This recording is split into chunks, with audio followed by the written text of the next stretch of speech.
जय हिंद साथियों, आप सभी का आपके अपने परिवार आसमा सिविल एकेडमी में मैं इशार अहमद इस डेली करंट अफेयर्स पे आप सभी का पुरजोर स्वागत करता हूं और आशा करता हूं कि आप सभी स्वस्थ हैं और बिल्कुल मस्त हैं।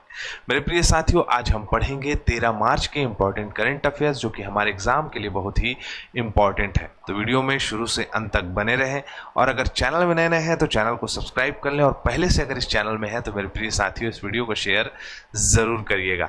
चलिए ज्यादा समय ना लेते हुए अपना सत्र प्रारंभ करते हैं। आइए, आज की पॉजिटिविटी है लक्ष्य ऊंचा रखो, दृष्टि साफ रखो, मंजिल अवश्य प्राप्त होगी। मेरे प्रिय साथियों, हमेशा हमें जो है अपनी सोच को बेहतर और ऊंची ही रखनी चाहिए, जिसमें कई विद्वानों का ये मत है कि अगर हम आसमान में चांद या तारे के लिए छलांग लगाएंगे तभी हम 10वें माले और 20वें माले पे पहुंच पाएंगे। अर्थात हमें अपनी सोच को इसलिए अच्छी और ऊंची रखनी चाहिए कि हमारा सपना जो है वो कई जो है कहा जा सकता है पड़ाव में जो है पूरा होता है। और उस कहानी में यही है कि जैसा आप जितना अच्छा आप सोचेंगे उतना आपके साथ बेहतर होता जाएगा। इसीलिए लॉ ऑफ अट्रैक्शन के इस रूल को भी याद रख सकते हो कि जैसा आप सोचते हो वैसा आप बनते जाते हो। इसीलिए प्रयास करना ना छोड़ें और अपनी सोच को बेहतर रखें। क्लियर है? चलिए अपना सत्र प्रारंभ करते हैं। केंद्रीय पर्यावरण, वन और जलवायु परिवहन मंत्रालय ने प्रोजेक्ट टाइगर के तहत निम्न में से किस राष्ट्रीय उद्यान को देश के 58वें बाघ अभ्यारण्य के रूप में अधिसूचित किया है? तो माधव राष्ट्रीय उद्यान जो कि मध्य प्रदेश में था। कल्याण साहू ने बिल्कुल सही आंसर दिया और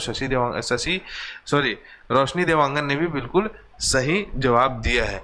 और बाकी लोग भी कमेंट किया करो। लास्ट में जो प्रश्न पूछा जाता है आप लोगों के लिए, आपके एग्जाम के लिए बहुत ही इंपॉर्टेंट होता है। तो प्यारे बच्चों, लास्ट का प्रश्न का आंसर जो है जरूर दिया करो। विश्व जूनियर शतरंज चैंपियनशिप जीतने वाले 7वें भारतीय कौन है? तो मैं आप सभी को बता दूं कि विश्व जूनियर शतरंज चैंपियनशिप जिसमें कि 20 साल के नीचे वाले ही पार्टिसिपेट कर सकते हैं, जिसको जीता है प्रणव वेंकटेश ने जीता है। ये रहे प्रणव वेंकटेश, सामने में आपको दिखाई दे रहे होंगे। और 2025 विश्व जूनियर चैंपियनशिप इन्होंने अपने नाम पे जीत लिया है। महिला विजेता इसमें कौन रही हैं, ये भी प्रश्न पूछा जा सकता है। तो ये है अन्ना सुखमन, ठीक है, महिला वर्ग का खिताब इन्होंने जीता है। 2025 विश्व जूनियर शतरंज चैंपियनशिप में मोंटेनेग्रो के पेट्रोवेक में हुई थी। मतलब ये मोंटेनेग्रो नाम की जगह है जो कि पेट्रोवेक में है, वहां हुई थी। 67 देशों ने पार्टिसिपेट किया था, जिसमें 260 खिलाड़ी शामिल थे और 20 साल से कम उम्र के खिलाड़ी इसमें पार्टिसिपेट कर सकते हैं, तभी वो जूनियर शतरंज खिलाड़ी के अंतर्गत आएंगे। उसके बाद है अंतर्राष्ट्रीय शतरंज महासंघ की बात करें तो 1924 में इसकी स्थापना हुई है। स्विट्जरलैंड ज्यूरिख शहर में इसका मुख्यालय है। वर्तमान के सीईओ है इसके क्या, विरिजी जोकोव, ठीक है, जो कि पूरे जो फीडे है जो अंतर्राष्ट्रीय शतरंज महासंघ है, ये शतरंज का संचालन अंतर्राष्ट्रीय स्तर पर कराता है। ठीक है, चलो, हाल ही में किस राज्य केंद्र शासित प्रदेश ने महिला समृद्धि योजना को मंजूरी दी है? तो देखो मेरे प्रिय साथियों, महिला समृद्धि योजना को दिल्ली ने जो है क्या किया है, मंजूरी दी है। अब इसके तहत क्या होगा, समझना इसको गौर से कि दिल्ली सरकार जो है महिलाओं के सशक्तिकरण, महिलाओं को आत्मनिर्भर बनाने के लिए हर माह 2500 रुपये जो है क्या देगी, राशि प्रदान करेगी, जिससे कि वो अपने दैनिक जीवन दिनचर्या से संबंधित जो भी मतलब खर्च है वो अपने से उठा सकती है। ठीक है, अपने घर परिवार के ऊपर निर्भर नहीं रहेगी। साथ ही साथ अगर हम बात करें इस योजना का फायदा जो है किन किन महिलाओं को होगा, तो सबसे पहले ये जाने कि 21 वर्ष से 60 वर्ष के बीच की महिलाओं को ये योजना का प्रॉफिट होने वाला है। सरकार ने 5100 करोड़ के आसपास जो है इसकी जो है क्या की है, आपका बजट तय किया है। 17 लाख महिलाओं को इससे फायदा होगा और आत्मनिर्भर बनाने के लिए इसमें क्या होगा, पहल की जाएगी। महिलाओं के पास बीपीएल कार्ड होना जरूरी है, तब ये योजनाओं में उनको रखा जाएगा।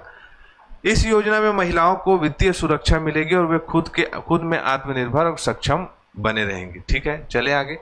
चलो, अगला है भारतीय स्टेट बैंक द्वारा एसबीआई अस्मिता किस उद्देश्य के लिए शुरू किया गया है? तो याद रखना, मोस्ट इंपॉर्टेंट, एसबीआई अस्मिता जो महिला है है ना, महिला उद्यमी हैं जितनी भी, उनको उनके कारोबार का विस्तार करने में सहायता के लिए ये किया गया है। मतलब कि कोई महिला उद्यमी है, एंटरप्रेनर है, कोई व्यवसाय कर रही है, कोई व्यापार कर रही है, तो उनको वित्त पोषण के लिए कुछ लोन की ज़रूरत होती है, कुछ सहायक राशियों की ज़रूरत होती है। तो उन सभी चीज़ों को क्या करेगा, एसबीआई इस महिला अस्मिता योजना के तहत फुलफिल करेगा। समझ रहे हैं?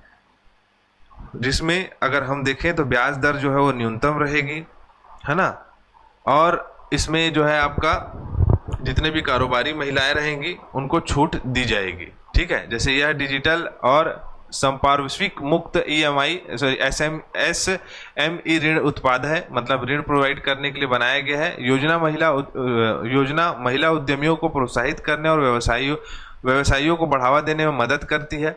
ठीक है, विशेषता क्या क्या है, बिना गारंटी के ऋण उपलब्ध होगा इसमें, ऋणों की तुलना के लिए ब्याज दरें कम है।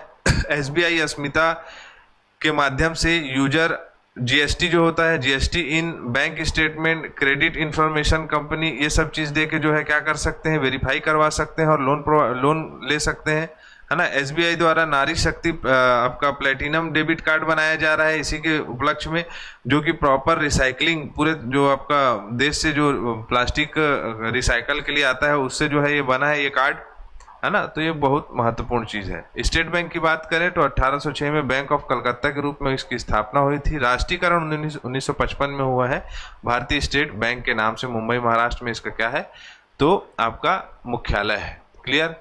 कॉमनवेल्थ गेम्स फेडरेशन CGF ने अपना नया नाम क्या रखा है? देखो, ऑफिशियली कॉमनवेल्थ गेम्स फेडरेशन ही नाम रहेगा इसका, लेकिन वर्तमान में कॉमनवेल्थ स्पोर्ट्स जो है इसको कहा जाएगा। ठीक है, तो ये नामकरण हुआ है, तो इसे आप याद रख सकते हैं कि कॉमनवेल्थ गेम को क्या कहा जाएगा, तो कॉमनवेल्थ स्पोर्ट्स कहा जाएगा। ठीक है, 2026 में जो राष्ट्रमंडल खेल होने वाले हैं उसमें कॉमनवेल्थ स्पोर्ट्स नाम दिया गया है, ऐसे वेबसाइट में दिखाई दिया है। 1930 में कनाडा में सबसे पहले आयोजित हुआ था, हर 4 साल में आयोजित कराया जाता है। ठीक है, और सभी बहुत सारे एथलीट जो है इसमें पार्टिसिपेट करते हैं। क्लियर? चले, मुख्यालय इसका लंदन इंग्लैंड में है। ठीक है, चलो आगे बढ़े। हाल ही में केंद्रीय संस्कृति एवं पर्यटन मंत्री ने अंतर्राष्ट्रीय सांस्कृतिक संबंधों को बढ़ावा देने की योजना का नाम बदलकर क्या किया है? फिर से एक योजना का नाम बदल गया भाई, कुछ नहीं है, इसका नाम रख दिया गया है क्या, तो सांस्कृतिक उन्नति योजना, वैश्विक सहभागिता योजना नाम रख दिया गया है इसका।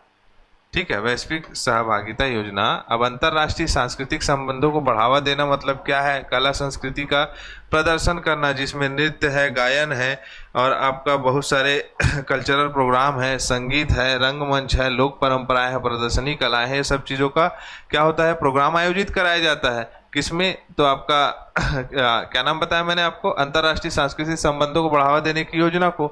अब इसको क्या कर दिया गया है, वैश्विक सहभागिता योजना नाम रख दिया है, मतलब कि हर जगह प्रदर्शन करेंगे, तो ये नाम जचता भी है।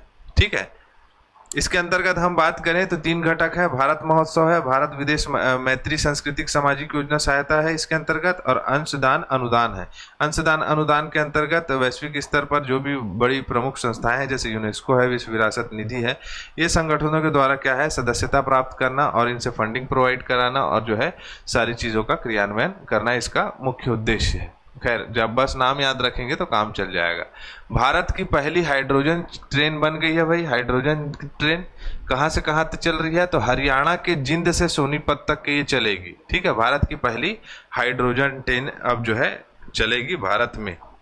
हाइड्रोजन ट्रेन के फायदे क्या क्या है मेरे प्रिय साथियों, तो देख लो। पहले तो ये पता है कि 31 मार्च तक जिंद सोनीपत में शुरू हो जाएगा। हाइड्रोजन ट्रेन पर्यावरण अनुकूल होता है। हाइड्रोजन ईंधन जो है सेल का उपयोग करती है।